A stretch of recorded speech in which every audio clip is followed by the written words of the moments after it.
So that was a joint practice that was taking place in Cincinnati yesterday. We had another one. Plenty of intrigue in Foxborough between the Eagles and the Patriots. New England receiver A.J. Brown says it's all love between him and his former team, but not everyone on the Eagles loves sharing the practice field with an opponent. Here's Saquon Barkley and how he feels about joint practices. I'm the wrong guy to ask because I hate joint practices, to be honest. I think one day's good, but more times than not, nothing good comes out of it. Like, you get the when you have the work, it's good, but then you get the push in, the shove in, and someone says this about you, and I'm like, oh no, but I'm not that. You're this, and just like, it's immature when we get to that level. I gotta do a better job too, because I'm a little troublemaker sometimes. But I was good this week. Were you a troublemaker during joint practices? Come on. Yeah, we tried to shut practice down. Usually fight, shut it down. Or I know this practice can be done earlier if we start a fight. Yeah, so I listen, I wasn't a fan of joint practices, but I get the work that you can get out of it. Mm-hmm. And then for a coach, like, you want to see good on good. Like, you had A.J. Brown going against Quinyon Mitchell. Like, you can't simulate that in practice within your inner squad. And then, too, it's another reason coaches do it, because there is a heightened sense of competing, and you want to be better than that team on the other side of the field. The part I hated about joint practice more than anything is that you practice them and then you play a preseason game where nobody plays, and you like, damn, I'm so ready to be over this. But for the most part, you understand why they do it. But as players, man, when you 3 weeks into training camp, you hate everybody. So it's not even like we make it look good on TV, like, oh, training camp going great, and we show catches and dudes moving around. Them dudes are in hell right now. You know what I mean? They're ready for this stuff to be over and in season. Players hate it, coaches love it. Here's why players hate it, because even in an intense practice with your own team, there's a dance. There's an expectation of how you can get work, be intense, but not sell out to where you put your teammates at risk of injury. Yep. When you add other players into that on a different team and they're practice All-American trying to make a team, they're diving, they're getting low, you risk injury. So players don't like that part. Coaches love it because it is everything a preseason game isn't. Mm-hmm. You get situational work. You can go 11 on 11 good in the red zone. You can get 10, 15 reps in the red zone. You might only get 3 of those snaps, 2 of those snaps, hopefully, with your ones in a preseason game. So it's great for situational football and getting your starters those valuable reps.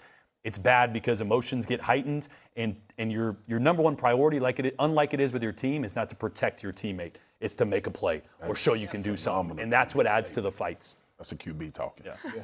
And I love the scuffles. Don't get me wrong. You know why? Nah, bro. You know why I love the scuffles?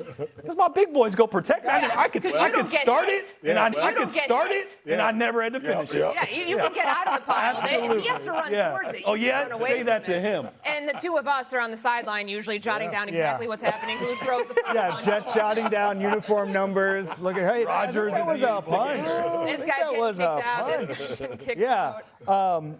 And listen, some guys can afford to throw punches, some guys get cut to throw punches. Mm-hmm. So it's very clarifying what happens and who gets kicked out of practice and who doesn't. All right, so Saquon is the wrong guy to ask about this, because reports were that the Patriots were relieved that they found out when they saw how many explosive runs Saquon had that they needed to shore up their run defense. They found out because of that, because they weren't going against the Saquon Barkley up in Foxborough. That's clarifying for them.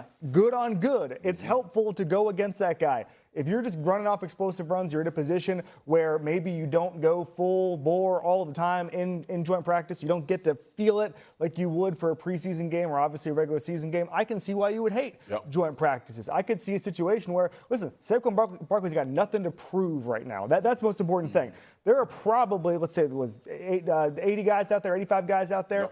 Say 60 of them have something to prove every single day. Saquon Barkley is not one of those guys. So he can kind of mess around during joint practice. He can do whatever he wants. He can expose the Patriots' run defense. Doesn't matter. I see why he doesn't like it. Yeah. But here's the deal.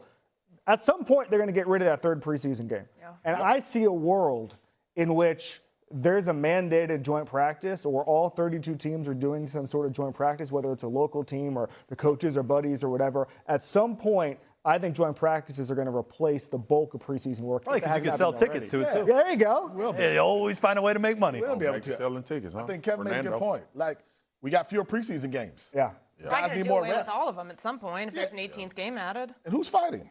guys trying to make a team. Yep. Like you don't want to see guys not fighting, not being intense when they're trying to make the final roster.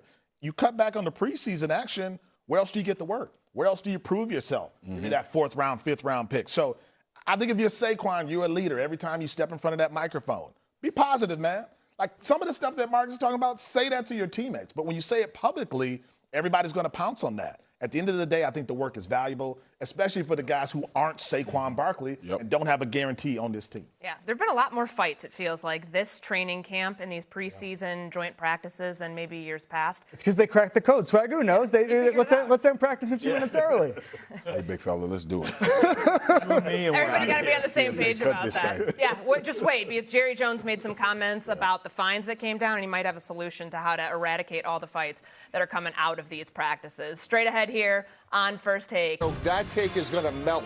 Hey. They are a year away from being a year away.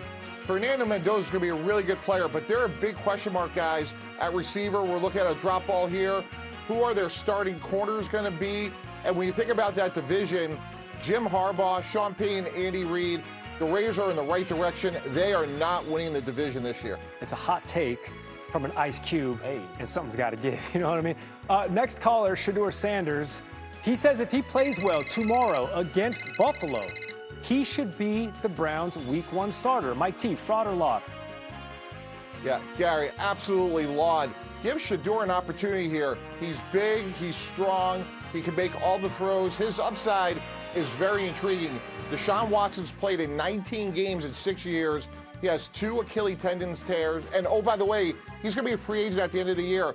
Cut your losses, move on. Let's see what Shedeur can do with a talented young roster. Okay, all right. Our final caller is Aaron Rodgers, and he says the preseason isn't real football, so he's sitting out tonight's game against the Jets. Is that fraud, or should we laud? Randy, I'm going to laud that, and this is one of the rare times I'm going to agree with Aaron Rodgers, but you hardly ever see good against good. The controlled scrimmages that we're seeing, that's where you're going to get your best work in, where it's the most competitive and simulate game conditions. So I'm with Aaron. Let's get ready for the regular season, and let's see how hopefully it goes off, in the sunset with a good year. Mike T, it's outcome is they have to figure out some kind of mid-range veteran or one of the young guys on their roster, Drew Aller, Will Howard, because they're probably going to be too good to get a high draft pick. And they're going to need a quarterback because Aaron Rodgers has said this is going to be his last year. So I would expect their offseason quarterback-wise to look a lot like it's been looking, with the possible exception one of these young guys takes a step forward. Heading south to Florida, what is the likeliest outcome for Baker Mayfield next season? I still think he and the Buccaneers get something figured out. The marriage has been too good. Obviously, they couldn't come to agreement on an extension this offseason, but the Buccaneers have shown that if they want to keep you, they can and will.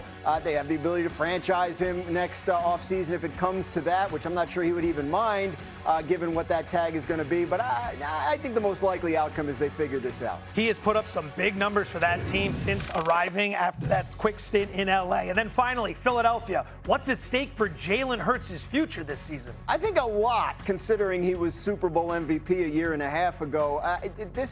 I go back to that story we had on ESPN.com back in April, which really delineated a lot of the internal concerns that the Eagles have had about Jalen Hurts and his role in their offensive struggles the last couple of years. So if you fast forward and he doesn't, what, Swagoo? I mean, I'm just saying, like, the call's coming from inside the house. I'm mad at you, Gross. Why did I do?